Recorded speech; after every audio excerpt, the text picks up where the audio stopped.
So once we've hung out in the customer space, we need to come back into our business and start to review it holistically. And this is really important for building a customer-centric culture because it gives us an opportunity to actually take a systemic view across the business, take a step back and use things like the STAR model to really take a fresh look at how our business is set up. We can then really challenge ourselves on where the customer's slightly fallen out of focus within the way that we get things done. And then working together with the rest of the organisation and our teams, decide where to make tweaks or changes to bring the customer back into focus.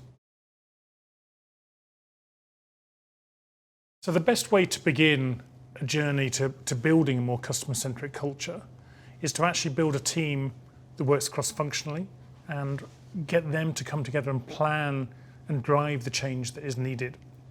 And we can use those teams and those people to really then break down some of the silos that exist and bring fresh ways of working, fresh thinking from their different perspectives to drive things forward. And there's always going to be a lot to do.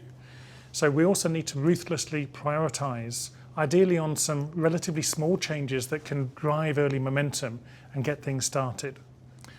What we need to do is ensure there's an agile change plan. And this will clearly outline what we're trying to achieve and the value specifically that we're trying to get out of making the changes. So it'll be no shock that the best way to measure and evidence the journey towards a more customer-centric culture is to actually put the customer at the centre of the measurement framework, driving more customer-centric conversations within the business.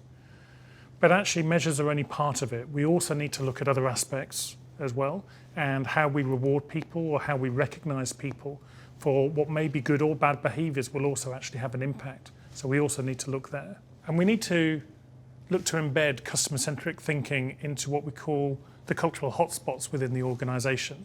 These are things like your commercial reviews, your brand planning, your operational planning, your budgeting, perhaps town halls and conferences. We need to make sure that it's embedded throughout those.